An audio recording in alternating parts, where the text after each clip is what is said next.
Hello guys, welcome back to my YouTube channel. ഈ വർഷത്തെ ആദ്യത്തെ വീഡിയോ ഞാൻ ഷൂട്ട് ചെയ്യുകയാണ്. ബാക്കി ഞാനിപ്പോൾ ഇട്ടുകൊണ്ടിരിക്കുന്നതെല്ലാം ഒരു ഡിസംബർ 28 ആ ടൈമിന് മുമ്പായിട്ടുള്ള വീഡിയോസാണ്. അപ്പം ആദ്യമായിട്ട് ഷൂട്ട് ചെയ്യണ വീഡിയോ ആയതുകൊണ്ട് തന്നെ എല്ലാവർക്കും ഹാപ്പി ന്യൂ ഇയർ. എനിക്കും ന്യൂ ഇയർ ഇപ്പം ആവണതേ ഉള്ളൂ. എനിക്ക് ടൂറ് പോയി വന്നതിന് ശേഷം ഫുൾ ഞാൻ കിടപ്പിലായിരുന്നു. കാല് കൈവേദന, ഈ ഫ്രോസ്റ്റ് ബൈറ്റ് കേട്ടിട്ടുണ്ടോ? അതുപോലത്തെ ഒരു സംഭവം വന്ന് ക്ലൈമറ്റ് ചേഞ്ചിൻ്റെ. പിന്നെ അത് കഴിഞ്ഞൊന്ന് എണീറ്റപ്പോഴേക്കും ഛർദിൽ, വയറിളക്കം അങ്ങനെയായിരുന്നു. ഇപ്പം എല്ലാം ഓക്കെ ആയി.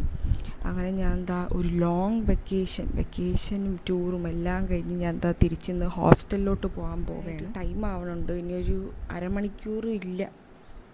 അപ്പം എല്ലാം പാക്കൊക്കെ ചെയ്ത് വെച്ച് ഇന്നലെ തന്നെ. ഇനിയൊന്ന് ഡ്രസ്സ് ചേഞ്ച് ആക്കണം. പിന്നെ അമ്മ ചോറുണ്ടാക്കണുണ്ട്, അതെടുത്ത് ബാഗിൽ വെക്കണം. ഇത്രയൊക്കെ തന്നെ. നമുക്ക് ഒന്ന് പെട്ടെന്ന് റെഡി ആവാം.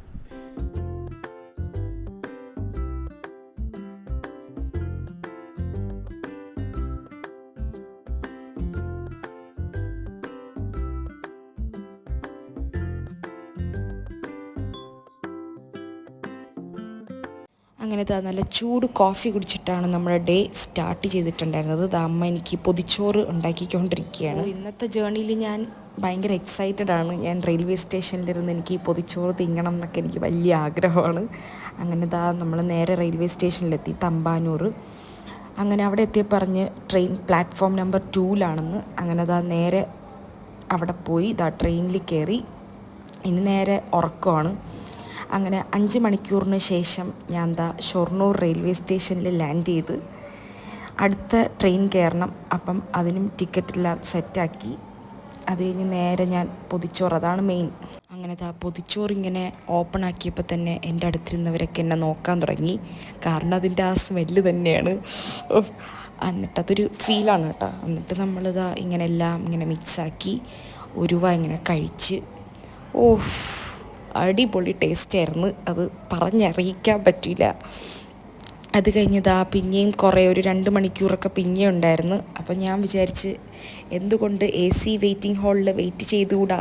അപ്പം ഞാൻ ഫസ്റ്റ് ടൈമാണ് കയറുന്നത്. അപ്പം അവിടെ കുറച്ച് പ്രൊസീജിയേഴ്സ് ഉണ്ടായിരുന്നു. മീൻസ് അത്രയൊന്നുമില്ല. പേരുന്നാളും പറഞ്ഞു കൊടുക്കണം, നമ്മുടെ ഫോണിലൊരു OTP വരും, അതും പറഞ്ഞു കൊടുത്തിട്ട് 1 മണിക്കൂറിന് 30 രൂപയാണ്. അങ്ങനെ ടോയ്ലറ്റ്, അവിടെ എല്ലാ ഫെസിലിറ്റീസും ഉണ്ട്. ഇങ്ങനെ TV ഒക്കെ കണ്ട് ഇങ്ങനെ റെസ്റ്റ് ചെയ്തിരിക്കാം. ചെറിയ ക്യാൻറ്റീൻ പോലെയും ഒക്കെ ഉണ്ട്. അടിപൊളിയാണ്. എന്നിട്ട് ഞാൻ അവിടെ നിന്ന് കുറച്ച് ഒരു സിനിമ കണ്ട്. ഞാൻ ഇതുവരെ കാണാത്ത ഏതോ ഒരു മൂവിയായിരുന്നു. അത് കുറച്ച് കണ്ട് പിന്നെ കുറച്ച് നേരം ഉറങ്ങി. അപ്പോഴേക്കും എൻ്റെ ട്രെയിനിൻ്റെ സമയമായിട്ടുണ്ടായിരുന്നു. അങ്ങനെ നേരെ ട്രെയിൻ കയറാൻ വേണ്ടിയിട്ട് പ്ലാറ്റ്ഫോമിലോട്ട് പോവുകയാണ്. അങ്ങനെ ട്രെയിൻ കുറച്ച് ലേറ്റായിരുന്നു. 2:05 എടുക്കാനുള്ളത് 2:25, 30 ആയി. അങ്ങനെ ട്രെയിനിൽ കയറി നമ്മൾ പട്ടിക്കാടെത്തി, നമ്മുടെ കോളേജിൻ്റെ സ്ഥലത്ത്. അവിടെ എത്തിയപ്പോഴാണ് ഇന്നത്തെ ദിവസം ബസ്സില്ല എന്ന് അറിഞ്ഞത്. പിന്നെ ഓട്ടോ പിടിച്ച് നേരെ ഹോസ്റ്റലിലോട്ട് എത്തി. അങ്ങനെ ഒരു നീണ്ട 12 മണിക്കൂറിൻ യാത്രയ്ക്ക് ശേഷം ഞാൻ ഹോസ്റ്റലിലെത്തി. എൻ്റെ ഫേസ് കാണുമ്പോൾ അറിയാം എത്ര ക്ഷീണിച്ചിട്ടാണ് ഞാൻ ഇരിക്കണേന്ന്. റൂമാണെങ്കിൽ അതിനും അവസ്ഥ. പോയപ്പോൾ ഞാൻ വിചാരിച്ചില്ല ഇത്രയും നല്ല സർപ്രൈസാണ് എനിക്ക് റൂം തരാൻ പോണേന്ന്. പോയപ്പോൾ ടൂറിൻ്റെ ആവേശത്തിൽ എല്ലാം വലിച്ചു വാരിയിട്ടിട്ട് പോയി. ആഫ്റ്റർ ഒരു 4 വീക്സ്, ഏകദേശം 1 മന്ത് ആവണം തിരിച്ചത്. റൂമിലെത്തിയപ്പോഴേക്ക് റൂം കിടക്കണ പോലെ എനിക്കൊന്നും ഓർമ്മയില്ല എങ്ങനെയൊക്കെയാണ് ഞാൻ ആക്കിയിട്ട് പോയത്. അപ്പോൾ ഇനി കുറച്ച് വെച്ച് ക്ലീൻ ചെയ്ത് തുടങ്ങണം, അല്ലെങ്കിൽ കിടക്കാൻ പറ്റില്ല. അമ്മേ ടയേർഡ്. ഞാൻ ഫസ്റ്റ് ബെഡ് തന്നെ ഒന്ന് ക്ലീൻ ആക്കാമെന്ന് വിചാരിച്ച് അവിടെ ഇട്ടിരുന്ന ബെഡ്ഷീറ്റും കാര്യങ്ങളൊക്കെ മാറ്റി പുതിയ ബെഡ്ഷീറ്റൊക്കെ വിരിച്ച് അതിനൊന്ന് സെറ്റാക്കി. ആ സമയത്ത് ഞാൻ ശരിക്കും സർപ്രൈസായി. നന്ദു ശരിക്കും സിക്ക് റൂമിലാണ് ഉണ്ടായിരുന്നത്. അപ്പം ഞാൻ അവളെ കണ്ടിട്ടില്ല. ഇത് ശരിക്കും എൻ്റെ ഉള്ളൊരു എക്സ്പ്രഷനാണ്. ഞാൻ കുറേ നാളായി അവിടെ ഇങ്ങനെ കാലുകൊണ്ട് മര്യാദയ്ക്ക് നടക്കണ കണ്ടിട്ട്. ഏകദേശം ഒരു 2-3 മാസമായി. ലാസ്റ്റായിട്ട് നമ്മളിവിടെ നിന്ന് എക്സസൈസൊക്കെ ചെയ്തതാണ് എനിക്ക് ഓർമ്മയുണ്ടായിരുന്നത്. പിന്നെ ഇവള് ഈ റൂമിൽ ഇങ്ങനെ കയറി വരണം ഞാൻ കണ്ടിട്ടേ ഇല്ല. ഞാൻ ശരിക്കും സർപ്രൈസും ഭയങ്കരമായിട്ട് ഹാപ്പിയായി. പിന്നെ ഞാൻ ഓൾ ഇന്ത്യ ട്രിപ്പ് പോയപ്പോഴേക്കും എനിക്കും നന്ദുവിനും മാച്ചിങ് ആയിട്ടുള്ളൊരു കോട്ട് സെറ്റ് വാങ്ങിയിട്ടുണ്ടായിരുന്നു. അപ്പം അവൾക്ക് ഞാൻ ആ ഗിഫ്റ്റും കൊടുത്ത് സർപ്രൈസ് ആക്കണമെന്നൊക്കെയാണ് വിചാരിച്ചത്. പിന്നെ എനിക്കത് അങ്ങനെ സർപ്രൈസ് ആക്കാൻ പറ്റിയില്ല. ഞാൻ അവളെ നേരത്തെ വിളിച്ച് കാണിച്ചു കൊടുത്തിട്ടുണ്ടായിരുന്നു. അങ്ങനെ അവൾ അതൊക്കെ ഇട്ട് കാണിച്ച് അവൾക്ക് ഇഷ്ടപ്പെട്ട്. കുളിച്ച് ഫ്രഷായി. ഇവിടെ അടിക്കൊന്നും തീർന്നിട്ടില്ല. അത് ഇന്നൊരു ദിവസം കൊണ്ട് തീരുമെന്ന് തോന്നണില്ല. അപ്പോൾ കുറച്ച് വെച്ച് ഈ ആഴ്ച ഒന്ന് റൂം സെറ്റാക്കി എടുക്കണം.